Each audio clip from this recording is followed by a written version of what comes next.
Hello everyone, welcome to hydrogen academy. ഇന്നത്തെ വീഡിയോയിൽ discuss ചെയ്യാൻ പോകുന്നത് ICSE ക്ലാസ് 10 2026-27 ബാച്ചിൻ്റെ കെമിസ്ട്രി സിലബസ് ആണ്. ഈ വീഡിയോയിൽ നമ്മൾ entire chemistry syllabus chapter by chapter discuss ചെയ്യുന്നതായിരിക്കും. അതേപോലെ തന്നെ ക്വസ്റ്റ്യൻ പേപ്പർ പാറ്റേൺ, ഓരോ ചാപ്റ്ററിൻ്റെയും expected mark distribution, difficulty level എന്നിവ ഈ വീഡിയോയിൽ നമ്മൾ ഡിസ്കസ് ചെയ്യും. ഫസ്റ്റ് നമുക്ക് ബോർഡ് എക്സാം ക്വസ്റ്റ്യൻ പേപ്പറിൻ്റെ സ്ട്രക്ചർ എങ്ങനെയായിരിക്കും എന്ന് നോക്കാം. അപ്പോൾ നമുക്ക് ടോട്ടൽ 100 മാർക്സിൻ്റെ എക്സാം ആയിരിക്കും. അതിൽ റിട്ടൺ ബോർഡ് എക്സാം എന്ന് പറയുന്നത്, ബോർഡ് എക്സാമിൻ്റെ റിട്ടൺ പേപ്പർ എന്ന് പറയുന്നത് 80 മാർക്സിനായിരിക്കും. ഓക്കെ, ബാക്കി 20 മാർക്സും നിങ്ങളുടെ സ്കൂൾ പ്രാക്ടിക്കൽസും അതുപോലെ തന്നെ അസൈൻമെൻറ്റ്സിൻ്റെയൊക്കെ ബേസിസിൽ ടീച്ചേഴ്സ് തരുന്ന മാർക്കായിരിക്കും. നെക്സ്റ്റ് 20 മാർക്സ്, അങ്ങനെ 80 + 20 100 മാർക്സ് ആയിരിക്കും ടോട്ടൽ ഫൈനൽ എക്സാമിൻ്റെ ടോട്ടൽ എന്ന് പറയുന്നത്. 2 hours ആയിരിക്കും എക്സാമിൻ്റെ, ബോർഡ് എക്സാമിൻ്റെ ഡ്യൂറേഷൻ എന്ന് പറയുന്നത്. ഓക്കെ, നമ്മൾ ഈ 80 മാർക്സ് റിട്ടേൺ എക്സാമിൽ 2 സെക്ഷൻസ് ആയിരിക്കും വരുന്നത്, section A and section B. അപ്പം സെക്ഷൻ എയിൽ 40 മാർക്സിൻ്റെ ക്വസ്റ്റ്യൻ ആയിരിക്കും. ഓക്കെ, 40 മാർക്സ് ക്വസ്റ്റ്യൻസ് നമ്മൾ ഓൾ ക്വസ്റ്റ്യൻസും കമ്പൽസറി ആയിട്ട് അറ്റൻഡ് ചെയ്യേണ്ട സെക്ഷനാണ് സെക്ഷൻ എ എന്ന് പറയുന്നത്. ഇതിനകത്ത് മൾട്ടിപ്പിൾ ചോയ്സ് ടൈപ്പ് ക്വസ്റ്റ്യൻസ്, അതേ കണക്ക് തന്നെ 1 word questions, short answer questions, ഇങ്ങനത്തുള്ള ടൈപ്പ് ആയിരിക്കും ക്വസ്റ്റ്യൻസ് സെക്ഷൻ എയിൽ വരിക. ഇതിനകത്ത് നമ്മൾ എവറി ക്വസ്റ്റ്യൻസ് അറ്റൻഡ് ചെയ്തേക്കണം. അതേ കണക്ക് തന്നെ എല്ലാ ചാപ്റ്ററിൽ നിന്നുള്ള ക്വസ്റ്റ്യൻസ് ഈ സെക്ഷനിൽ വരും. ഓക്കെ, എല്ലാ 12 ചാപ്റ്റേഴ്സ് ഉണ്ട്. അതിപ്പോൾ 12 ചാപ്റ്റേഴ്സിൽ നിന്നുള്ള ക്വസ്റ്റ്യൻസ് ഈ സെക്ഷനിൽ ചോദിക്കും. സോ നമുക്ക് ഒരു ചാപ്റ്റർ സ്കിപ്പ് ചെയ്യാണ്ട് പഠിച്ചെങ്കിൽ മാത്രമേ ഈ സെക്ഷന് ആൻസർ ചെയ്യാൻ പറ്റത്തുള്ളൂ. നെക്സ്റ്റ് സെക്ഷൻ ബിയും ഇതേ കണക്ക് തന്നെ 40 മാർക്സ് സെക്ഷനാണ്. പക്ഷേ ഇതെന്ന് പറയുന്നത് നമുക്ക് ചോയ്സസ് ഉണ്ട്. ഓക്കെ, ചോയ്സ് ബേസ്ഡ് ആയിരിക്കും. ടോട്ടൽ 6 ക്വസ്റ്റ്യൻസ് ഈ സെക്ഷനിൽ വരും. അതിൽ നിന്ന് നമ്മൾ 4 ക്വസ്റ്റ്യൻ മാത്രം അറ്റംപ്റ്റ് ചെയ്താൽ മതിയായിരിക്കും. ഈ ഓരോ ക്വസ്റ്റ്യനും 10 മാർക്സ് ആയിരിക്കും. 10 മാർക്സിൽ ഇപ്പോൾ ഒരു ക്വസ്റ്റ്യനിൽ കുറേ സബ് ക്വസ്റ്റ്യൻസ് ഉണ്ടായിരിക്കും. അങ്ങനെ ഒരു ക്വസ്റ്റ്യൻ എന്ന് പറയുന്നത് 10 മാർക്കിനായിരിക്കും. പിന്നെ 4 ക്വസ്റ്റ്യൻസ് 40 മാർക്സ്. ഓക്കെ, നമുക്ക് അതിൽ നിങ്ങൾക്ക് 6ൽ നിങ്ങളുടെ ബെസ്റ്റ് 4 ചൂസ് ചെയ്തെടുക്കാവുന്നതാണ്. ഓക്കെ, നെക്സ്റ്റ് നമുക്ക് ചാപ്റ്റേഴ്സ് നോക്കാം. ടോട്ടൽ നമുക്കിവിടെ 12 ചാപ്റ്റേഴ്സാണ് ഉള്ളത്. ഈ 12 ചാപ്റ്റേഴ്സും ഇൻ്റർ കണക്റ്റഡ് ആയിട്ടുള്ള ചാപ്റ്റേഴ്സാണ്. സോ സ്കിപ്പ് ചെയ്യാണ്ട് പഠിക്കാൻ ശ്രമിക്കുക. ഇത് ഇപ്പോൾ നമ്മൾ പറഞ്ഞു സെക്ഷൻ എയിൽ കമ്പൽസറി ആയിട്ടും എല്ലാ ചാപ്റ്ററിൽ നിന്നുള്ള ക്വസ്റ്റ്യൻസ് ഉണ്ടായിരിക്കും. അത് അറ്റൻഡ് ചെയ്തേ മതിയാവും. സോ നമ്മൾ എല്ലാ ചാപ്റ്ററും പഠിച്ചെങ്കിൽ മാത്രമേ നമുക്ക് സെക്ഷൻ എയിൽ ഫുൾ മാർക്ക് സ്കോർ ചെയ്യാൻ പറ്റത്തുള്ളൂ. എല്ലാ ചാപ്റ്ററും മാക്സിമം പഠിക്കാൻ ശ്രമിക്കുക. പിന്നെ ചാപ്റ്റേഴ്സ് എല്ലാം ഇൻ്റർ കണക്ട് ചെയ്ത് ക്വസ്റ്റ്യൻ ചോദിക്കാവുന്നതാണ്. സോ എല്ലാ ചാപ്റ്റേഴ്സും സ്കിപ്പ് ചെയ്യാണ്ടിരിക്കാൻ ശ്രമിക്കുക.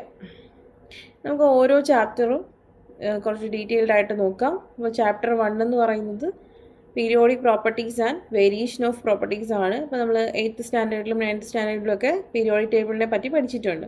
അപ്പം പീരിയോഡിക് ടേബിളിൽ എലമെൻസിൻ്റെ ഗ്രൂപ്പിലും പീരീഡിലും ചില പീരിയോഡിക് പ്രോപ്പർട്ടീസിൽ അത് കാണിക്കുന്ന ട്രെൻഡ് എങ്ങനെയായിരിക്കും എന്നാണ് മെയിൻലി ഈ ചാപ്റ്ററിൽ നമ്മൾ പഠിക്കുന്നത്. നമുക്ക് 5 ഡിഫറെൻറ്റ് പീരിയോഡിക് പ്രോപ്പർട്ടീസാണ് ഇവിടെ പഠിക്കാനുള്ളത്. First atomic size, then metallic character, ionisation potential, electron affinity, then electron negativity. അപ്പം ഈ 5 പീരിയോഡിക് പ്രോപ്പർട്ടീസാണ് ഇവിടെ പഠിക്കുന്നത്. അപ്പം ഇതിൻ്റെ across a period, down a group, ഈ പീരിയോഡിക് പ്രോപ്പർട്ടീസിൻ്റെ ട്രെൻഡ് എങ്ങനെയായിരിക്കും എന്നാണ് മെയിനായിട്ടും ഇവിടെ പഠിക്കുന്നത്. ഇത് സ്ഥിരമായിട്ട് ക്വസ്റ്റ്യൻസ് വരുന്ന ഒരു ഏരിയ ആണ് ഇതെന്ന് പറയുന്നത്. നമുക്ക് ഈസി ആയിട്ട് മാർക്ക് സ്കോർ ചെയ്യാവുന്നതുമാണ്. അപ്പം ഇതെന്ന് പറയുന്നത് നമ്മൾ nuclear charge, number of shells, nuclear charge, ഈ 2 കൺസെപ്റ്റിൻ്റെ ബേസിസിലാണ് ഈ എല്ലാ പ്രോപ്പർട്ടീസും നമ്മൾ എക്സ്പ്ലെയിൻ ചെയ്യുന്നത്. സോ ഈ കൺസെപ്റ്റ് മനസ്സിലാക്കി കഴിഞ്ഞാൽ നമുക്ക് ഈസി ആയിട്ട് ഇതിൽ നിന്ന് ക്വസ്റ്റ്യൻസ് ചെയ്യാവുന്നതാണ്. പിന്നെ ഈ ചാപ്റ്റർ പഠിക്കുമ്പോൾ മെയിനായിട്ടും അപ് ടു 20 വരെ, അറ്റോമിക് നമ്പർ 20 വരെയുള്ള എലമെൻറ്റ്സ് എങ്കിലും ബൈഹാർട്ട് ചെയ്ത് പഠിക്കാൻ ശ്രമിക്കുക. അതിൻ്റെ എല്ലാം അറ്റോമിക് നമ്പർ, സിംബൽസ്, അതിന് റിലേറ്റഡ് ആയിട്ടുള്ള കാര്യങ്ങൾ പഠിച്ചു വയ്ക്കാൻ ശ്രമിക്കുക. അതേ കണക്ക് തന്നെ പീരീഡ് 2, പീരീഡ് 3 ആൻഡ് പീരീഡ് 4, ഇത്രയും പീരീഡ്സ്, അറ്റ്ലീസ്റ്റ് പീരീഡ് 2 ആൻഡ് 3 എങ്കിലും എലമെൻറ്റ്സ് ബൈഹാർട്ട് ചെയ്ത് പഠിക്കുക. അതേ കണക്ക് തന്നെ group 1, group 2, group 17, then group 18, ഇത്രയും ഗ്രൂപ്പ്സും ബൈഹാർട്ട് ചെയ്ത് വയ്ക്കാൻ ശ്രമിക്കുക. ഓക്കെ, അങ്ങനെയാണെങ്കിൽ ഇതിൽ നിന്നുള്ള ക്വസ്റ്റ്യൻസ് അറ്റംപ്റ്റ് ചെയ്യാനായിട്ട് നമുക്ക് ഈസി ആയിരിക്കും. അത്ര ഡിഫിക്കൽട്ട് ആയിട്ടുള്ളൊരു ചാപ്റ്റർ ഒന്നുമല്ല, മീഡിയം ലെവൽ ഡിഫിക്കൽറ്റിയേ ഉള്ളൂ. പിന്നെ കൺസെപ്റ്റ് മനസ്സിലാക്കി കഴിഞ്ഞാൽ അതേ കണക്ക് തന്നെ ഈ പറയുന്ന ഗ്രൂപ്പിലും പീരീഡിലും ഉള്ള എലമെൻറ്റ്സ് കറക്റ്റായിട്ട് ബൈഹേർട്ട് ചെയ്ത് വെച്ചിട്ടുണ്ടെന്നുണ്ടെങ്കിൽ നമുക്ക് ഈസി ആയിട്ട് ഇതിൽ നിന്ന് സ്കോർ ചെയ്യാൻ പറ്റും. അപ്പോൾ നമുക്കൊരു 8 to 10 മാർക്സ് വരെ ക്വസ്റ്റ്യൻസ് വരാവുന്ന ഒരു ചാപ്റ്ററാണ് പീരിയോഡിക് പ്രോപ്പർട്ടീസ് എന്ന് പറയുന്നത്. ഓക്കെ, നെക്സ്റ്റ് ചാപ്റ്ററാണ് കെമിക്കൽ ബോണ്ടിങ്. ഇതിൽ നമ്മൾ മെയിനായിട്ട് വരുന്ന ടോപ്പിക്സ് എന്ന് പറയുന്നത് ionic bonding, ionic bonding or electrovalent bonding, then covalent bonding, then coordinate bonding. ഈ 3 കൺസെപ്റ്റ്സുമാണ് ഇവിടെ മെയിനായിട്ടും വരുന്നത്. പിന്നെ വരുന്നതെന്ന് വെച്ചാൽ നമ്മൾ അയണിക് ആൻഡ് കോവാലന്റ് ബോണ്ടിൻ്റെ ഒരു കമ്പാരിസൺ നമ്മളിവിടെ പഠിക്കേണ്ടതായിട്ടുണ്ട്. അപ്പം ഇതിന് കമ്പയർ ചെയ്തിട്ട് സ്ഥിരമായിട്ട് എക്സാംസിന് എന്താണ് ക്വസ്റ്റ്യൻ ചോദിക്കുന്നൊരു ഏരിയ ആണ് ഈ comparison of electrovalent or ionic and covalent compounds. Okay, ഇതെന്ന് പറയുന്നത്. പിന്നെ എല്ലാ സ്റ്റുഡൻസും കുറച്ച് ഡിഫിക്കൽട്ടായിട്ട് വരുന്നൊരു പോർഷനാണ് electron dot structure of compounds. അപ്പം ഇലക്ട്രോൺ ഡോട്ട് സ്ട്രക്ചർ വരയ്ക്കാൻ ഇപ്പം ഇതിനകത്തിപ്പം ഈ സിലബസിൽ പറഞ്ഞിട്ടുള്ള കുറച്ച് കോമ്പൗണ്ട്സ് ഉണ്ട്. ഇപ്പം ഇതിനകത്ത് ഇലക്ട്രോവാലൻറ്റിൽ തന്നെ NaCl, MgCl2, CaO. ഓക്കെ, എക്സാമിന് ഈ ഈ സെയിം എന്താണ് കോമ്പൗണ്ട്സ് തന്നെയായിരിക്കും തരാൻ പോകുന്നത്. ഓക്കെ, അപ്പം ഇത് സ്റ്റെപ്പ് ബൈ സ്റ്റെപ്പ് നമ്മളിപ്പം കറക്റ്റായിട്ടൊരു സ്ട്രക്ചർ ഉണ്ട് ഇത് വരയ്ക്കുന്നതിന്. അപ്പോൾ അത് ഫോളോ ചെയ്ത് വരയ്ക്കാൻ പഠിച്ചു കഴിഞ്ഞാൽ ഇത് ഈസി ആയിരിക്കും. അത്രയ്ക്ക് ഡിഫിക്കൽറ്റി ഒന്നും ഫീൽ ചെയ്യത്തില്ല. നമുക്കൊരു 5 to 8 മാർക്സ് വരെ എക്സ്പെക്റ്റ് ചെയ്യാൻ പറ്റുന്ന ഒരു ചാപ്റ്ററാണ് കെമിക്കൽ ബോണ്ടിങ് എന്ന് പറയുന്നത്. ഓക്കെ, നെക്സ്റ്റ് വരുന്ന ചാപ്റ്ററാണ് ആസിഡ്, ബേസ് ആൻഡ് സോൾട്ട്. ഇത് വളരെ ഇമ്പോർട്ടൻ്റ് ആയിട്ടുള്ളൊരു ചാപ്റ്ററാണ്. അപ്പോൾ ഈ ചാപ്റ്റർ ആയിട്ട് കണക്ട് ചെയ്ത് ഇനി ഒരു 3-4 ചാപ്റ്റർ നമുക്ക് ഇതിൽ നിന്ന് കണക്ട് ചെയ്ത് പഠിക്കാൻ പറ്റുന്നതായിരിക്കും. സോ ഈ ചാപ്റ്റർ നന്നായിട്ട് പഠിച്ചു കഴിഞ്ഞാൽ ആ ചാപ്റ്റർ വരുന്ന സ്റ്റഡി ഓഫ് കോമ്പൗണ്ട്സ് എന്ന് പറഞ്ഞിട്ട് ചാപ്റ്റർ ഉണ്ട്. അപ്പോൾ ആ ചാപ്റ്റർ വളരെ ഈസി ആയിട്ട് നിങ്ങൾക്ക് കുറേ കാര്യങ്ങൾ പഠിക്കാൻ പറ്റും. അപ്പം ഇതിൽ മെയിനായിട്ടും ആസിഡ് ആൻഡ് ബേസസിനകത്ത് ഡെഫിനിഷൻസ്, ഇപ്പം ആസിഡ്സും ബേസസും ആയിട്ട് അസോസിയേറ്റ് ചെയ്ത് വരുന്ന അയോൺസ് ഏതാണ്, ആ അയോൺസ് അതുമായിട്ട് അതിൻ്റെ ബേസിസിൽ ആസിഡ് ആൻഡ് ബേസ്, അതിൻ്റെ ഡെഫിനിഷൻസ്, അങ്ങനെ ആസിഡിറ്റി, ബേസിസിറ്റി കൺസെപ്റ്റ്സ്, ഇതൊക്കെയാണ് ഇതിനകത്ത് വരുന്നത്. അതേപോലെ തന്നെ ഇതിനകത്ത് ഇമ്പോർട്ടൻ്റ് ആയിട്ടുള്ളൊരു ടോപ്പിക്കാണ് salt. Okay, types of salt. 3 different types of സോൾട്ടാണ് നമുക്ക് മെയിനായിട്ട് പഠിക്കേണ്ടത്. Normal salt, acidic salt, then basic salt. ഇത് 3 മെയിനായിട്ട് നമ്മൾ പഠിച്ചു വയ്ക്കണം. അതേ കണക്ക് തന്നെ സോൾട്ടുകളുടെ പ്രിപ്പറേഷൻ മെത്തേഡ്സ് ഉണ്ട്. ഇതും ഇമ്പോർട്ടൻ്റ് ആയിട്ടുള്ളതാണ്. എപ്പോഴും എക്സാമിന് ക്വസ്റ്റ്യൻസ് ചോദിക്കുന്ന ഒരു ഏരിയ ആണ് salts and methods of preparation of salts എന്ന് പറയുന്നത്. ഓക്കെ, ദെൻ ഈ ഒരു topic action of dilute acids on salts. അപ്പം ഡൈല്യൂട്ട് ആസിഡ്സ് ഡിഫറെൻറ്റ് സോൾട്ടുമായിട്ട് റിയാക്ട് ചെയ്യുമ്പോൾ എന്തൊക്കെ പ്രോഡക്റ്റ് കിട്ടും, ഇപ്പം അവിടെ എന്തെങ്കിലും അവിടെ ഉണ്ടാകുന്ന ഒബ്സർവേഷൻസ് എന്തൊക്കെയാണ്, ഇതൊക്കെ ഒരു ഇമ്പോർട്ടൻ്റ് ആയിട്ടുള്ളൊരു ഏരിയ ആണ്. ഇത് തന്നെ റിപ്പീറ്റ് ചെയ്തിട്ട് 2-3 ചാപ്റ്ററിൽ ഇനി വരുന്ന സ്റ്റഡി ഓഫ് കോമ്പൗണ്ട്സ് എന്ന് പറയുന്ന ഒരു 2-3 ചാപ്റ്റേഴ്സിലും ഈ സെയിം കാര്യങ്ങൾ റിപ്പീറ്റ് ചെയ്ത് വരുന്നുണ്ട്. സോ ഒരിടത്ത് പഠിച്ചാൽ ആ 3 ഇതിൻ്റെ റെപ്പറ്റീഷൻ തന്നെയാണ് വരുന്നത്. സോ അത് പഠിക്കാനായിട്ട് ഈസി ആയിരിക്കും. ഓക്കെ, അത് ഡിഫിക്കൽറ്റി ലെവൽ അധികമുള്ള ചാപ്റ്റർ ഒന്നും അല്ല. ഇക്വേഷൻസ് മെയിൻലി ഇവിടെ ഇക്വേഷൻസ് ബാലൻസ് ചെയ്യേണ്ടതായിട്ടുള്ള കാര്യം നിങ്ങൾക്ക് വരും. സോ ഇക്വേഷൻസ് ബാലൻസ് ചെയ്യാനായിട്ട് പഠിച്ചാൽ തന്നെ എൻ്റയർ കെമിസ്ട്രി സിലബസും ഈസി ആയിരിക്കും. സോ ഇക്വേഷൻസ് ബാലൻസ് ചെയ്യാനായിട്ട് മാക്സിമം പഠിക്കുക. ഓക്കെ, ഇവിടെ ഒരു 8 to 10 മാർക്സ് വരെ നമുക്ക് എക്സ്പെക്റ്റ് ചെയ്യാവുന്ന ഒരു ചാപ്റ്ററാണ് ആസിഡ്, ബേസ് ആൻഡ് സോൾട്ട് എന്ന് പറയുന്നത്. നെക്സ്റ്റ് ചാപ്റ്ററാണ് അനലിറ്റിക്കൽ കെമിസ്ട്രി എന്ന് പറയുന്നത്. ഇതിനകത്ത് മെയിനായിട്ടും വരുന്നത് calcium 2+, Ca2+, Fe2+, Fe2+, Fe3+, Cu2+, Zn2+, Pb2+, ഇങ്ങനത്തുള്ള കാറ്റയോൺസ്. ഈ കാറ്റയോൺസിൻ്റെ സോലിബിൾ ആയിട്ടുള്ള salt, soluble salt means water soluble salt, NaOHും NH4OH ഇവയൊക്കെ ആഡ് ചെയ്യുന്ന സമയത്ത് എന്തെങ്കിലും ഒരു പ്രസിപ്പിറ്റേറ്റ് തരുന്നുണ്ടോ, എങ്കിൽ ആ ഫോം ചെയ്യുന്ന പ്രസിപ്പിറ്റേറ്റിൻ്റെ കളർ എന്തായിരിക്കും. വീണ്ടും എക്സസ് ആയിട്ട് NaOH അല്ലെങ്കിൽ NH4OH ആഡ് ചെയ്യുന്ന സമയത്ത് ഈ പ്രസിപ്പിറ്റേറ്റ് സോലിബിളായിട്ട് പോവുമോ, അങ്ങനെയുള്ള തുടങ്ങിയ കാര്യങ്ങളാണ് നമ്മൾ മെയിനായിട്ടും ഈ ചാപ്റ്ററിൽ വരുന്നത്. പ്രാക്ടിക്കൽ ലബോറട്ടറിയിൽ നമ്മൾ കൂടുതൽ ചെയ്യുന്ന പ്രാക്ടിക്കൽ വർക്കിൻ്റെ ബേസിസിലുള്ള ഒരു ചാപ്റ്ററാണ് ഇതെന്ന് പറയുന്നത്. ഓക്കെ, പിന്നെ ഇതിനകത്ത് വരുന്നൊരു ടോപ്പിക് എന്ന് പറഞ്ഞാൽ ആംഫോട്ടറിക് മെറ്റൽസും അവരുടെ ഓക്സൈഡ്സ് ആൻഡ് ഹൈഡ്രോക്സൈഡ്സ്.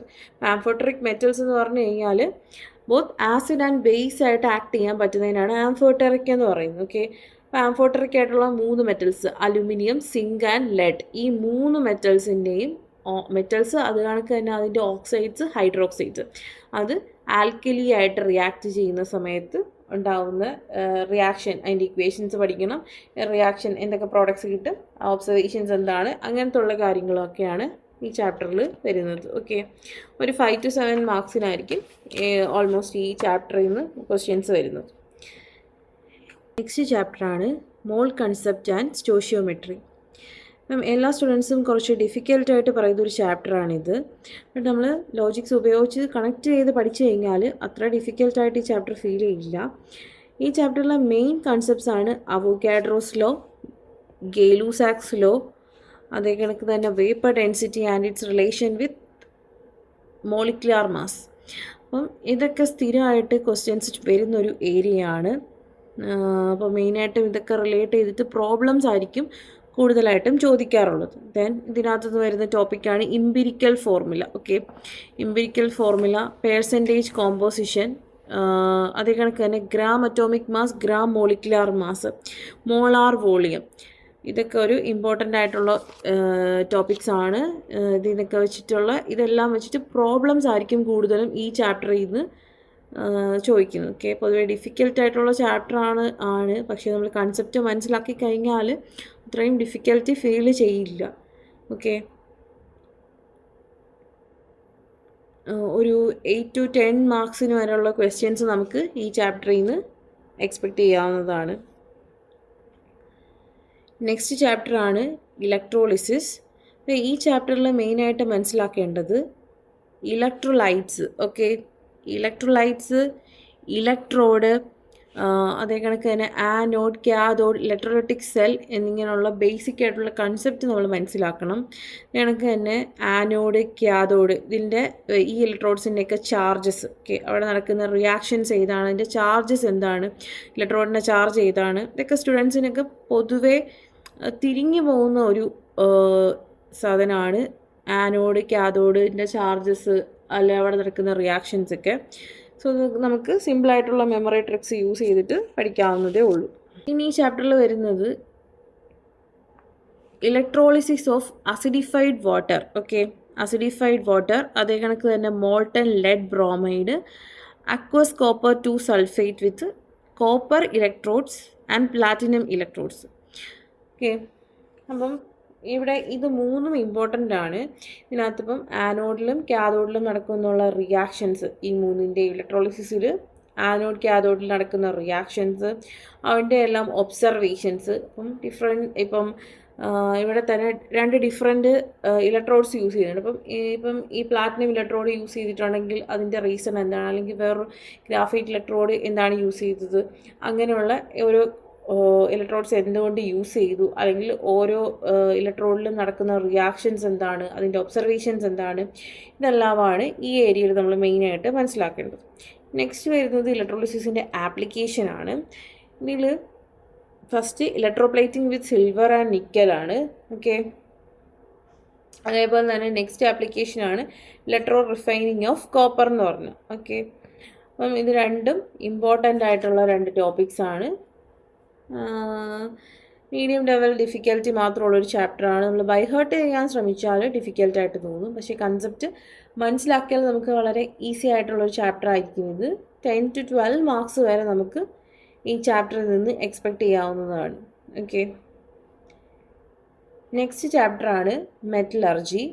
അപ്പം ഇത് നമ്മൾ മെറ്റൽസിനെ അതിൻ്റെ ഓർസിൽ നിന്ന് എങ്ങനെ എക്സ്ട്രാക്റ്റ് ചെയ്തെടുക്കാം എന്നുള്ളതാണ് മെയിൻലി പഠിക്കുന്നത്. നമുക്ക് മെയിനായിട്ട് ഇവിടെ പഠിക്കാനുള്ളത് അലൂമിനിയം മെറ്റലിൻ്റെ എക്സ്ട്രാക്ഷനാണ്. അലൂമിനിയത്തിൻ്റെ മെയിൻ ഓറായിട്ടുള്ള ബോക്സൈറ്റിൽ നിന്ന് അലൂമിനിയം മെറ്റലിനെ എങ്ങനെ എക്സ്ട്രാക്റ്റ് ചെയ്തെടുക്കാം എന്നുള്ളതാണ് മെയിൻലി ഇവിടെ പഠിക്കുന്നത്. അതുമായിട്ട് ബന്ധപ്പെട്ട് 2 പ്രോസസ്സുകൾ പഠിക്കണം. First Bayer's process, next Hall Heroult process. Okay, ഇതാണ് ഇതിനകത്ത് മെയിനായിട്ടുള്ള ടോപ്പിക് എന്ന് പറയുന്നത്.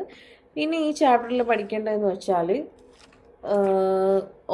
അയൺ, അലുമിനിയം ആൻഡ് സിങ്ക്, ഈ 3 മെറ്റൽസിൻ്റെയും ഓർസ്, കോമൺ ആയിട്ടുള്ള ഓർസ്, അതിൻ്റെ ഒരു കെമിക്കൽ ഫോർമുലയെല്ലാം പഠിച്ചു വയ്ക്കുക. Just name and chemical formula മാത്രം പഠിച്ചാൽ മതിയാവും. അടുത്ത വരുന്നതെന്ന് വെച്ചാൽ stages involve in the extraction of metals. അപ്പോൾ മെറ്റൽസിൻ്റെ എക്സ്ട്രാക്ഷനിൽ മെറ്റൽസിനെ അതിൻ്റെ ഓർസിൽ നിന്ന് എക്സ്ട്രാക്ട് ചെയ്തെടുക്കുമ്പോൾ ഏതൊക്കെ സ്റ്റേജസ് ആണ് അതിനകത്തുള്ളത്, എന്തൊക്കെ സ്റ്റെപ്സിലൂടെയാണ് എക്സ്ട്രാക്ട് ചെയ്തെടുക്കുന്നത്, ഓക്കെ, അതിനകത്തുള്ള സ്റ്റെപ്പുകളാണ് ഇവിടെ പഠിക്കാനുള്ളത്. ഇതിൽ ഇമ്പോർട്ടൻ്റ് ആയിട്ടുള്ള സ്റ്റെപ്പാണ് conversion of concentrated ore to its oxide. Okay, അതുമായിട്ട് ബന്ധപ്പെട്ട് നമുക്ക് 2 പ്രോസസ്സ് പഠിക്കണം, കാൽസിനേഷൻ ആൻഡ് ദെൻ റോസ്റ്റിംഗ്. ഇത് 2 ഇമ്പോർട്ടൻ്റ് ആണ്. അതേ കണക്ക് തന്നെ reduction of metallic oxides to metals. Metallic ഓക്സൈഡ്സിനെ മെറ്റൽസ് ആയിട്ട് റെഡ്യൂസ് ചെയ്യുന്ന പ്രോസസ്സ്. അപ്പം ഈ പ്രോസസ്സ് ചെയ്യുന്നതെന്ന് വെച്ച് കഴിഞ്ഞാൽ മെറ്റൽസിൻ്റെ റിയാക്ടിവിറ്റി അനുസരിച്ചിട്ടാണ് ഏത് പ്രോസസ്സായിരിക്കും ചൂസ് ചെയ്യുന്നത് റിഡക്ഷൻ ചെയ്യാൻ വേണ്ടിയിട്ട് എന്നുള്ളത്. ഓക്കെ, അപ്പം റിയാക്ടിവിറ്റി സീരീസ് എന്നുള്ള സീരീസ് ഉണ്ട്. അപ്പോൾ റിയാക്ടിവിറ്റി സീരീസിൽ ടോപ്പിൽ കിടക്കുന്ന മെറ്റൽസിന്, ടോപ്പ് മീൻസ് റിയാക്ടിവിറ്റി കൂടിയ മെറ്റൽസിന് ഒരു രീതിയിലായിരിക്കും റെഡ്യൂസ് ചെയ്യുന്നത്, മീഡിയം റിയാക്ടിവിറ്റി ഉള്ളവരെ വേറൊരു രീതിയായിരിക്കും, ലെസ് റിയാക്റ്റീവ് ആയിട്ടുള്ളവരെ വേറൊരു രീതിയിൽ. അപ്പം ഓരോരുത്തരും ഏത് രീതിയിലാണെന്നെല്ലാം മനസ്സിലാക്കണം. പ്രോസസ്സ് എന്തൊക്കെയാണെന്ന് മെൻഷൻ ചെയ്ത് പോയാൽ മാത്രം മതിയാവും, ബട്ട് ഇമ്പോർട്ടൻ്റ് ആണ് ഇതെല്ലാം. ദെൻ വരുന്നൊരു ടോപ്പിക്കാണ് അലോയി എന്ന് പറയുന്നത്. അലോയ്ക്കകത്ത് mainly stainless steel, magnalium, duralumin, brass, bronze, fuse metal, ഇത്രയും അലോയ്സ് ആണ് പഠിക്കാനുള്ളത്. അപ്പം ഇതിനകത്ത് ഈ ഓരോ അലോയ്സിലും ഏതൊക്കെ മെറ്റൽസ് കണ്ടെയ്ൻ കോമ്പോസിഷനിൽ ഏതൊക്കെ മെറ്റൽസ് എന്തൊക്കെ വരുന്നുണ്ട് ഉള്ള എലമെൻറ്റ്സ്, അതിനകത്തുള്ള മെയിൻ ആയിട്ടുള്ള എലമെൻ്റ് അല്ലെങ്കിൽ മെറ്റൽ ഏതാണ്, ഇവരുടെ എല്ലാം യൂസസ് എന്താണ്, ഇത്രയുമാണ് അലോയ്സിൻ്റെ സെക്ഷനിൽ പഠിക്കാനുള്ളത്. ഒരു 5 to 7 മാർക്സ് വരെ എക്സ്പെക്റ്റ് ചെയ്യാവുന്ന ഒരു ചാപ്റ്ററാണ് മെറ്റലർജി എന്ന് പറയുന്നത്. Next chapter 8, 9, 10 and 11. ഈ 4 ചാപ്റ്റർ സ്റ്റഡി ഓഫ് കോമ്പൗണ്ട്സ് ആണ്. ഈ 4 ചാപ്റ്റർ 4 ഡിഫറെൻറ്റ് കോമ്പൗണ്ട്സിനെയാണ് നമ്മൾ ഈ 4 ചാപ്റ്ററിലായിട്ട് പഠിക്കുന്നത്. അപ്പം ഫസ്റ്റ് ചാപ്റ്ററിൽ പഠിക്കുന്നത് ഹൈഡ്രജൻ ക്ലോറൈഡ് എന്ന് പറയുന്ന കോമ്പൗണ്ടാണ്. Next ammonia, then nitric acid, then sulphuric acid. ഞാൻ 4 ഡിഫറെൻറ്റ് കോമ്പൗണ്ട്സിന് നമ്മൾ ഈ 4 ചാപ്റ്ററിലായിട്ട് പഠിക്കുന്നത്. അപ്പം ഫസ്റ്റ് വരുന്നതാണ് ഹൈഡ്രജൻ ക്ലോറൈഡ്. ഓക്കെ, ഈ ഹൈഡ്രജൻ ക്ലോറൈഡിൽ മെയിൻലി നമുക്ക് ഹൈഡ്രജൻ ക്ലോറൈഡിൻ്റെ ലബോറട്ടറി പ്രിപ്പറേഷൻ, അതേ കണക്ക് തന്നെ അതിൻ്റെ സോളിബിലിറ്റീനെ ടെസ്റ്റ് ചെയ്യാനുള്ള എക്സ്പെരിമെൻ്റ് ഉണ്ട്, ഫൗണ്ടെയിൻ എക്സ്പെരിമെൻ്റ്. ഓക്കെ, അപ്പോൾ ഫൗണ്ടെയിൻ എക്സ്പെരിമെൻറ്റ്, അതേ കണക്ക് തന്നെ ഹൈഡ്രജൻ ക്ലോറൈഡിൽ നിന്നും എങ്ങനെ ഹൈഡ്രോക്ലോറിക് ആസിഡ് പ്രിപ്പയർ ചെയ്യാം, ഹൈഡ്രോക്ലോറിക് ആസിഡ് പ്രിപ്പയർ ചെയ്യാനുള്ള മെത്തേഡ് എന്താണ്, അതൊക്കെയാണ് ഇമ്പോർട്ടൻ്റ് ആയിട്ട് ഇതിനകത്ത് വരുന്നത്. അതേ കണക്ക് തന്നെ ഈ ഹൈഡ്രജൻ ക്ലോറൈഡിൻ്റെ അമോണിയയുമായിട്ടുള്ള റിയാക്ഷൻ പഠിക്കണം.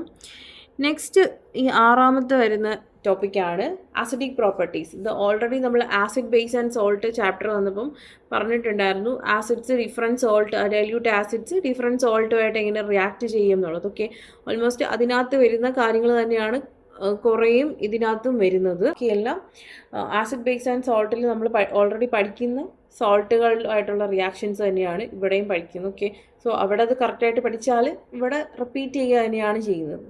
ദെൻ അക്വാ റീജിയയും അക്വാ റീജിയയുടെ കോമ്പോസിഷൻ ആൻഡ് യൂസസ് പഠിക്കുക. ദെൻ അടുത്തൊരു ഇമ്പോർട്ടൻറ്റ് ടോപ്പിക്കാണ് silver nitrate and lead nitrate ആയിട്ടുള്ള ഹൈഡ്രജൻ ക്ലോറൈഡിൻ്റെ റിയാക്ഷൻ. ഓക്കെ, സ്ഥിരമായിട്ട് എക്സാംസിന് ചോദിക്കുന്ന ഒരു ഏരിയ ആണിത്.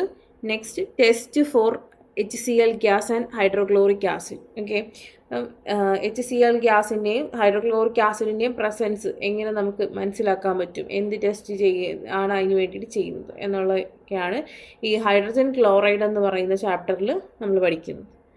നെക്സ്റ്റ് ചാപ്റ്ററാണ് അമോണിയ. അമോണിയ ചാപ്റ്ററിലോട്ട് വരുമ്പോഴും ഫസ്റ്റ് അമോണിയയുടെ ലബോറട്ടറി പ്രിപ്പറേഷനാണ്. ലബോറട്ടറി പ്രിപ്പറേഷൻ മെത്തേഡ് പഠിക്കുക. നെക്സ്റ്റ് അമോണിയയുടെ അതേ കണക്ക് HCl പോലെ തന്നെ എന്തുണ്ട്, ഫൗണ്ടെയിൻ എക്സ്പെരിമെൻറ്റ്, സോലിബിലിറ്റി മനസ്സിലാക്കാൻ വേണ്ടിയിട്ട് നമ്മൾ ഫൗണ്ടെയിൻ എക്സ്പെരിമെൻറ്റ് പഠിക്കുന്നുണ്ട്. അതേ കണക്ക് തന്നെ ഇൻഡസ്ട്രിയൽ മാനുഫാക്ചറിങ് പ്രോസസ്സാണ്. അമോണിയയിൽ ഇൻഡസ്ട്രിയലി പ്രിപ്പയർ ചെയ്യുന്ന പ്രോസസ്സിൻ്റെ നെയിമാണ് ഹേബേഴ്സ് പ്രോസസ്സ്. ഹേബേഴ്സ് പ്രോസസ്സ് പഠിക്കണം. അതേ കണക്ക് തന്നെ മെറ്റാലിക് നൈട്രൈറ്റ്സ് ഉണ്ട്. നൈട്രൈറ്റ്സിൽ നിന്ന് അമോണിയ എങ്ങനെ പ്രിപ്പയർ ചെയ്യാം എന്ന് പഠിക്കണം. അതിനകത്ത് നമുക്ക് പഠിക്കാനുള്ളത് മഗ്നീഷ്യം നൈട്രൈഡും അലുമിനിയം നൈട്രൈഡ്, ഇതിൽ നിന്ന് രണ്ടിൽ നിന്നും അമോണിയെ എങ്ങനെ പ്രിപ്പയർ ചെയ്യാമെന്ന് പഠിക്കണം. ഓക്കെ, ദെൻ അമോണിയയുടെ റിയാക്ഷൻ വിത്ത് ഓക്സിജൻ, ഓക്സിജനിൽ ബേൺ ചെയ്യുമ്പോൾ അമോണിയ എന്തെല്ലാം പ്രോഡക്ട്സ് തരും എന്നുള്ള റിയാക്ഷൻസ് പഠിക്കണം. അതേ കണക്ക് തന്നെ അമോണിയ ഒരു കാറ്റലിസ്റ്റിൻ്റെ പ്രസൻസിൽ ഓക്സിജനുമായിട്ട് റിയാക്ട് ചെയ്യുമ്പം എന്തൊക്കെ പ്രോഡക്ട്സ് കിട്ടും, അവിടുത്തെ ഒബ്സർവേഷൻസ് എന്തൊക്കെയാണ്, അങ്ങനെയുള്ള കാര്യങ്ങളുണ്ട്. Next metallic oxides. Okay, metallic ഓക്സൈഡ്സുമായിട്ട് അമോണിയ എങ്ങനെ റിയാക്ട് ചെയ്യും. അപ്പോൾ മെറ്റാലിക് ഓക്സൈഡ് നമുക്ക് മെയിൻലി പഠിക്കാനുള്ളത് ലെഡ് ഓക്സൈഡ് PbOയും കോപ്പർ ഓക്സൈഡ് CuOയും. ഈ 2 മെറ്റാലിക് ഓക്സൈഡ്സ് ആണ് നമുക്ക് പഠിക്കാനുള്ളത്. അമോണിയ ആയിട്ടുള്ള റിയാക്ട് ചെയ്യുമ്പോൾ എന്തൊക്കെ പ്രോഡക്ട്സ് കിട്ടും, അവിടെ എന്തൊക്കെയായിരിക്കും ഒബ്സർവേഷൻസ് എന്നുള്ള കാര്യങ്ങളൊക്കെ പഠിക്കണം. അതേ കണക്ക് തന്നെ അമോണിയയുടെ റിയാക്ഷൻ വിത്ത് ക്ലോറിൻ. ഓക്കെ, ക്ലോറിൻ്റെ കേസിൽ 2 കണ്ടീഷൻസ് പഠിക്കണം. ഫസ്റ്റ് എക്സസ് ആയിട്ട് അമോണിയ എടുക്കുക, അപ്പം എന്തൊക്കെ പ്രോഡക്ട്സ് കിട്ടും, ഒബ്സർവേഷൻസ് എന്തൊക്കെയായിരിക്കും അവിടെ, ഇങ്ങനെയുള്ള കാര്യങ്ങൾ നോക്കണം. നെക്സ്റ്റ് ക്ലോറിൻ എക്സസ് ആയിട്ട് എടുക്കുക. ഓക്കെ, എന്നിട്ട് എന്തൊക്കെ പ്രോഡക്ട്സ് കിട്ടും, അപ്പം എന്തൊക്കെയായിരിക്കും അവിടുത്തെ ഒബ്സർവേഷൻസ്, ഇങ്ങനെയുള്ള കാര്യങ്ങൾ ഒക്കെയാണ് ഇവിടെ പഠിക്കാനുള്ളത്. Okay, next test for ammonia. അമോണിയന് പ്രസൻസ് മനസ്സിലാക്കാൻ വേണ്ടി നമ്മൾ എന്ത് ടെസ്റ്റാണ് ചെയ്യുന്നത് എന്നുള്ള കാര്യങ്ങളൊക്കെ പഠിക്കണം. ഈ പറഞ്ഞിട്ടുള്ള എല്ലാ ടോപ്പിക്സും ഈക്വലി ഇമ്പോർട്ടൻ്റ് ആണ്. എക്സാംസിന് പലതവണ റിപ്പീറ്റ് ചെയ്തിട്ടുള്ള ടോപ്പിക്കാണ്. സോ നമുക്കൊന്നും സ്കിപ്പ് ചെയ്യാനില്ല ഈ ചാപ്റ്ററുകളിലൊന്നും. ഓക്കെ, നെക്സ്റ്റ് ചാപ്റ്ററാണ് നൈട്രിക് ആസിഡ് എന്ന് പറയുന്നത്. ഇതിൽ മെയിനായിട്ടും വരുന്നത് laboratory preparation of nitric acid. First nitric ആസിഡിൻ്റെ ലബോറട്ടറി പ്രിപ്പറേഷൻ പഠിക്കണം. പിന്നെ ഇൻഡസ്ട്രിയലി മാനുഫാക്ചർ ചെയ്യുന്ന പ്രോസസ്സാണ് ഓസ്റ്റ്വാൾഡ് പ്രോസസ്സ്. നൈട്രിക് ആസിഡിൻ്റെ ഇൻഡസ്ട്രിയൽ മാനുഫാക്ചറിങ് പ്രോസസ്സായിട്ടുള്ള ഓസ്റ്റ്വാൾഡ് പ്രോസസ്സ് പഠിക്കാനുണ്ട്. പിന്നെ നൈട്രിക് ആസിഡ് എന്ന് പറയുന്നത് ഒരു സ്ട്രോങ് ഓക്സിഡൈസിങ് ഏജൻ്റ് ആണ്. So oxidising property of nitric acid, അതിൽ മെയിനായിട്ടും reaction with copper, carbon and sulphur. Okay, ആയിട്ടുള്ള റിയാക്ഷൻ പഠിക്കണം. ദെൻ വരുന്നതാണ് acidic property. Okay, acidic properties നമ്മൾ ഓൾറെഡി HClൻ്റെ ചാപ്റ്ററിൽ പഠിക്കുന്നത്, അതുപോലെ തന്നെ സിമിലറായിട്ട് വരുന്നതാണ് അസിഡിക് പ്രോപ്പർട്ടീസ് ഇവിടെയും. സോ അത് പഠിച്ചു കഴിഞ്ഞാൽ തന്നെ കുറേ ഈ ഭാഗം ഈസി ആയിട്ട് നമുക്ക് പഠിച്ചു പോകാൻ പറ്റും. Then test for nitric acid. Nitric ആസിഡിൻ്റെ പ്രസൻസ് എങ്ങനെ ഡിറ്റക്ട് ചെയ്യാം എന്നുള്ള ടെസ്റ്റുകൾ നോക്കണം. ഓക്കെ, നെക്സ്റ്റ് വരുന്ന ചാപ്റ്ററാണ് സൾഫ്യൂരിക് ആസിഡ്. ഇതിന് മെയിനായിട്ട് വരുന്നത് industrial manufacturing of sulphuric acid, അതിനുള്ള പ്രോസസ്സാണ് കോണ്ടാക്ട് പ്രോസസ്സ് എന്ന് പറയുന്നത്. അപ്പോൾ കോണ്ടാക്ട് പ്രോസസ്സ് പഠിക്കുക. ദെൻ H2SO4 കുറച്ച് പ്രോപ്പർട്ടീസ് ഉണ്ട്. അതായത് ഡൈല്യൂട്ട് ആസിഡ് ആയിട്ട് ആക്ട് ചെയ്യും. Okay, dilute acid property. Dilute acid property എന്ന് പറയുമ്പോൾ നമ്മൾ NO3യുടെയും അതേ കണക്ക് HClൻ്റെയും ആസിഡ് ബേസിലൊക്കെ പഠിച്ചതുപോലത്തുള്ള ആസിഡിൻ്റെ ഡൈല്യൂട്ട് ആസിഡിൻ്റെ റിയാക്ഷൻ ഡിഫറെൻറ്റ് സോൾട്സുമായിട്ട്, മെറ്റൽസുമായിട്ട്, ബേസിസുമായിട്ടുള്ള റിയാക്ഷൻസ്, അതിൻ്റെ ഇക്വേഷൻസ് പഠിക്കണം. സോ ഒരു ഇക്വേഷൻ തന്നാൽ അത് ബാലൻസ് ചെയ്യാനൊക്കെ ഈ ചാപ്റ്ററിൽ നിന്നെല്ലാം ഇക്വേഷൻസ് ബാലൻസ് ചെയ്യാനുള്ള ക്വസ്റ്റ്യൻസ് ഒക്കെ ചോദിക്കും. അപ്പം ഇപ്പോൾ ഡൈല്യൂട്ട് ആസിഡ് പ്രോപ്പർട്ടി പഠിക്കുക. ദെൻ കോൺസെൻട്രേറ്റഡ് സൾഫ്യൂരിക് ആസിഡ് എന്തായിട്ട് ആക്ട് ചെയ്യും, ഓക്സിഡൈസിങ് ഏജൻ്റ് ആയിട്ട് ആക്ട് ചെയ്യും. So oxidising property of sulphuric acid പഠിക്കണം. Non volatile nature of sulphuric acid പഠിക്കണം. അതേ കണക്ക് തന്നെ dehydrating property. Okay, dehydrating agent ആയിട്ട് ആക്ട് ചെയ്യും സൾഫ്യൂരിക് ആസിഡ്. സോ അതിന് ഡീഹൈഡ്രേറ്റിംഗ് പ്രോപ്പർട്ടി ഈ ടോപ്പിക്കിൽ നിന്ന് പഠിക്കണം. ഇതെല്ലാം ഇമ്പോർട്ടൻ്റ് ആയിട്ടുള്ളത് തന്നെയാണ്. ഒന്നും എന്താണ് പറയുക, സ്കിപ്പ് ചെയ്യാനായിട്ടൊന്നും ഈ ചാപ്റ്ററിൽ ഇല്ല. Then test for sulphuric acid. Sulphuric ആസിഡിൻ്റെ സൾഫൈഡ്സിൻ്റെയൊക്കെ പ്രസൻസ് ഡിറ്റക്റ്റ് ചെയ്യാനുള്ള ടെസ്റ്റുകൾ ഏതൊക്കെയാണെന്ന് പഠിക്കുക. ഇത്രയാണ് സ്റ്റഡി ഓഫ് കോമ്പൗണ്ട്സ് എന്ന് പറയുന്ന ചാപ്റ്ററിൽ വരുന്നത്. ഓക്കെ, സ്റ്റഡി ഓഫ് കോമ്പൗണ്ട്സ് എന്ന് പറയുന്ന 4 ചാപ്റ്റേഴ്സും ഈക്വലി ഇമ്പോർട്ടൻ്റ് ആണ്. അപ്പോൾ ഈ സ്റ്റഡി ഓഫ് കോമ്പൗണ്ട്സ് എന്ന് പറയുന്ന ഈ 4 ചാപ്റ്ററും കൂടെ ചേർന്നിട്ടാണ് ബോർഡ് എക്സാമിൽ ഏറ്റവും കൂടുതൽ മാർക്കിന് ചോദിക്കുന്നത്. അപ്പം ഒരു ഏകദേശം ഒരു 16 to 20 മാർക്സിന് വരെയുള്ള ക്വസ്റ്റ്യൻസ് ഈ ചാപ്റ്റേഴ്സിൽ നിന്ന് വരാൻ സാധ്യതയുണ്ട്. ഇതിനകത്തുനിന്ന് ഇക്വേഷൻസ് ബാലൻസ് ചെയ്യാനുള്ള ക്വസ്റ്റ്യൻസ് എക്സാമിന് ചോദിക്കും. സോ ഇക്വേഷൻസ് ബാലൻസ് ചെയ്യാൻ ഷുവറായിട്ടും പഠിച്ചു വെക്കണം. നല്ല രീതിയിൽ അത് പഠിച്ചു വെച്ച് കഴിഞ്ഞാൽ ഈ ചാപ്റ്റർ വളരെ ഈസി ആയിരിക്കും. ഓക്കെ, നെക്സ്റ്റ് വരുന്ന ചാപ്റ്ററാണ് ഓർഗാനിക് കെമിസ്ട്രി. ഓർഗാനിക് കെമിസ്ട്രി എന്ന് പറയുന്നത് സ്റ്റഡി ഓഫ് കോമ്പൗണ്ട്സ് കഴിഞ്ഞാൽ ഏറ്റവും കൂടുതൽ മാർക്സിനുള്ള ക്വസ്റ്റ്യൻസ് വരുന്ന ചാപ്റ്ററാണ് ഓർഗാനിക് കെമിസ്ട്രി എന്ന് പറയുന്നത്. അപ്പം ഇതിൽ നിന്നും മെയിനായിട്ടും എല്ലാ വർഷവും ചോദിക്കുന്ന ഒരു ക്വസ്റ്റ്യൻ ആണ് നോമൻക്ലേച്ചറിനുള്ള ക്വസ്റ്റ്യൻസ്. ഓക്കെ, ഓർഗാനിക് കോമ്പൗണ്ട്സിന് നോമൻക്ലേച്ചർ ചെയ്യുന്ന ക്വസ്റ്റ്യൻസ്. ഇതുമായിട്ട് ബന്ധപ്പെട്ട് ഓൾമോസ്റ്റ് ഒരു 5 മാർക്ക് ക്വസ്റ്റ്യൻ എല്ലാ വർഷവും ചോദിക്കുന്നതായിരിക്കും. സോ ഇപ്പം ആ ക്വസ്റ്റ്യൻ ചോദിക്കുന്നത് വെച്ച് കഴിഞ്ഞാൽ നിങ്ങൾക്ക് ഒരു 2 മാർക്സിന് ഒരു കോമ്പൗണ്ട്, ഓർഗാനിക് കോമ്പൗണ്ടിന് ഇപ്പം നെയിം തന്നിട്ട് അതിൻ്റെ സ്ട്രക്ചർ വരയ്ക്കാൻ ചോദിക്കും. അപ്പം അത് ഒരു 3 ക്വസ്റ്റ്യൻസ് സ്ട്രക്ചർ തന്നിട്ട് അതിൻ്റെ നെയിം ചെയ്യാൻ ചോദിക്കും. സോ അങ്ങനെ ടോട്ടൽ ഒരു 5 ക്വസ്റ്റ്യൻസ് എന്തായാലും നോമൻക്ലേച്ചറുമായിട്ട് ബന്ധപ്പെട്ട്, ഓർഗാനിക് കോമ്പൗണ്ട്സിൻ്റെ നോമൻക്ലേച്ചർ നെയിമിങ്ങുമായിട്ട് ബന്ധപ്പെട്ട് ഉണ്ടായിരിക്കും. ഓക്കെ, ദെൻ ഇതിനകത്ത് വരുന്ന ഇമ്പോർട്ടൻ്റ് ആയിട്ടുള്ള ടോപ്പിക്സ് ആണ് യുണീക്ക് നേച്ചർ ഓഫ് കാർബൺ, അതിനകത്ത് ടെട്രാവാലൻസി ആൻഡ് കാറ്റനേഷൻ എന്താണ് അതിൻ്റെ ഡെഫിനിഷൻസ്, കാര്യങ്ങൾ പഠിച്ചു വയ്ക്കുക. ദെൻ ഐസോമെറിസം, ഇതിനകത്തൊരു ഇമ്പോർട്ടൻ്റ് ആയിട്ടുള്ള ടോപ്പിക്കാണ് ഐസോമെറിസം എന്ന് പറയുന്നത്. ഐസോമെറിസത്തിൽ 2 ഡിഫറെൻറ്റ് ഐസോമെറിസം ആണ് ഇവിടെ പഠിക്കാനുള്ളത്, chain and position isomerism. Then homologous series. Okay, homologous സീരീസിൻ്റെ എക്സാമ്പിൾസ്, അതിൻ്റെ ക്യാരക്ടറിസ്റ്റിക്സ്, അതെല്ലാം ഈ ചാപ്റ്ററിൽ നിന്ന് പഠിക്കാനുള്ളതാണ്. നെക്സ്റ്റ് വരുന്ന ടോപ്പിക്കാണ് ഹൈഡ്രോ കാർബൺസ്. അപ്പം ഹൈഡ്രോ കാർബൺസ് ആയിട്ടുള്ള ആൽക്കീൻസ് ഇവരുടെ ഇമ്പോർട്ടൻറ്റ് റിയാക്ഷൻസ്. ഇപ്പോൾ ആൽക്കീൻസ് എന്ത് ടൈപ്പ് റിയാക്ഷൻ കാണിക്കുക, ആൽക്കീൻസ് കാണിക്കുന്ന റിയാക്ഷനാണ് സബ്സ്റ്റിറ്റ്യൂഷൻ റിയാക്ഷൻസ്. ഓക്കെ, അപ്പം ഇപ്പോൾ സബ്സ്റ്റിറ്റ്യൂഷൻ റിയാക്ഷൻസ് പഠിക്കുക. അതേ കണക്ക് ആൽക്കീൻസ് ആൻഡ് ആൽക്കെയിൻസ് ഇവരെയാണ് അൺസാച്ചുറേറ്റഡ് ഹൈഡ്രോ കാർബൺസ് എന്ന് പറയുന്നത്. അപ്പം ഇവർ എന്ത് കാണിക്കും, അഡിഷൻ റിയാക്ഷൻ കാണിക്കും. അപ്പം അഡിഷൻ റിയാക്ഷൻസ് പഠിക്കുക. അതേ കണക്ക് തന്നെ ഹൈഡ്രോ കാർബൺസ്, ആൽക്കെയിൻസ് ഇവരുടെ പ്രിപ്പറേഷൻ ആൻഡ് പ്രോപ്പർട്ടീസ്. ഓക്കെ, ഇത് ഇത്രയും ഇതിനകത്ത് ഇമ്പോർട്ടൻ്റ് ആയിട്ടുള്ളതാണ്. അതേ കണക്ക് തന്നെ ആൽക്കഹോൾസും കാർബോക്സിലിക് ആസിഡ്സും. ആൽക്കഹോൾസിനകത്ത് എത്തനോളാണ് പഠിക്കാനുള്ളത്, കാർബോക്സിലിക് ആസിഡിനകത്ത് അസറ്റിക് ആസിഡ്. അപ്പം ഇതിൻ്റെ രണ്ടിൻ്റെയും പ്രിപ്പറേഷൻ പഠിക്കണം. അതേ കണക്ക് തന്നെ പ്രോപ്പർട്ടീസും പഠിക്കുക. ഓക്കെ, ദെൻ അസറ്റിക് ആസിഡിൻ്റെ യൂസസ് പഠിച്ചു വയ്ക്കുക. കെമിക്കൽ പ്രോപ്പർട്ടീസ് പഠിക്കുക. ഇതിനകത്ത് ഏറ്റവും ഇമ്പോർട്ടൻ്റ് ആയിട്ടുള്ള റിയാക്ഷനാണ് എസ്റ്ററിഫിക്കേഷൻ റിയാക്ഷൻ എന്ന് പറയുന്നത്. എല്ലാ എക്സാംസിനും ക്വസ്റ്റ്യൻ വരുന്നതാണ് എസ്റ്ററിഫിക്കേഷൻ റിയാക്ഷൻ. ഏറ്റവും കൂടുതൽ റിപ്പീറ്റഡ് ആയിട്ട് ചോദിച്ചിട്ടുള്ള ഒരു ക്വസ്റ്റ്യനാണ് എസ്റ്ററിഫിക്കേഷൻ എന്ന് പറയുന്നത്. ഓക്കെ, ഇത് വളരെ ഇമ്പോർട്ടൻ്റ് ആയിട്ടുള്ളൊരു ചാപ്റ്ററാണ്. സ്റ്റഡി ഓഫ് കോമ്പൗണ്ട്സ് കഴിഞ്ഞാൽ ഏറ്റവും കൂടുതൽ മാർക്ക് വരുന്നത് ഈ ഓർഗാനിക് കെമിസ്ട്രി ചാപ്റ്ററിൽ നിന്നായിരിക്കും. ഏകദേശം ഒരു 10 to 12 മാർക്സിന് ഈ ചാപ്റ്ററിൽ നിന്ന് ക്വസ്റ്റ്യൻസ് വരുന്നതായിരിക്കും. ഓക്കെ, അപ്പോൾ ഇതാണ് ഓവറോൾ ഒരു ചാപ്റ്റർ സിലബസിൽ വരുന്ന ചാപ്റ്റേഴ്സ് എന്ന് പറയുന്നത്. അപ്പോൾ ഓരോ ചാപ്റ്റേഴ്സ് എടുക്കുന്ന സമയത്ത് നമ്മൾ ഡീറ്റെയിൽഡ് ആയിട്ട് സിലബസ് ഓരോ ചാപ്റ്ററിൻ്റെയും ഡീറ്റെയിൽസ് പറയുന്നതായിരിക്കും. സോ ഈ 12 ചാപ്റ്റേഴ്സും നമ്മൾക്ക് ഇമ്പോർട്ടൻ്റ് തന്നെയാണ്. ഒരു ചാപ്റ്റർ ഇതിനകത്ത് സ്കിപ്പ് ചെയ്യരുത്. എല്ലാ ചാപ്റ്റേഴ്സും കണക്ട് ചെയ്ത് വരുന്ന കുറേ ചാപ്റ്റേഴ്സ് ഉണ്ട്. സോ ഒരു ചാപ്റ്റർ സ്കിപ്പ് ചെയ്യാതിരിക്കുന്നതായിരിക്കും നല്ലത്. പിന്നെ സിലബസ് സ്റ്റാർട്ട് ചെയ്യുന്നതിന് മുന്നേ തന്നെ കോമ്പൗണ്ട്സിൻ്റെയൊക്കെ കെമിക്കൽ ഫോർമുലാസ് എഴുതാനും അതേ കണക്ക് തന്നെ ഇക്വേഷൻ ബാലൻസ് ചെയ്യാനും ഒക്കെ മനസ്സിലാക്കി വെച്ചാൽ സിലബസ് കവർ ചെയ്യാനായിട്ട് ഈസി ആയിട്ട് കാര്യങ്ങൾ മനസ്സിലാക്കാനും ഒക്കെ പറ്റും. ഓക്കെ, ഓൾമോസ്റ്റ് ഒരു നവംബർ ടൈം ആകുമ്പോഴത്തേക്കും എൻ്റെ സിലബസ് കംപ്ലീറ്റ് ചെയ്യാൻ ശ്രമിക്കുക. ഒരു 4 months മുന്നേ എങ്കിലും പ്രീവിയസ് ഇയർ ക്വസ്റ്റ്യൻസ് ഒക്കെ സ്റ്റാർട്ട് ചെയ്യുക. ഒരിക്കലും കാണാതെ പഠിക്കാൻ ശ്രമിക്കരുത്. കാണാതെ പഠിക്കാൻ ശ്രമിച്ചു കഴിഞ്ഞാൽ കുറച്ച് കോംപ്ലിക്കേറ്റഡ് ആയിട്ട് മാറും കാര്യങ്ങളൊക്കെ.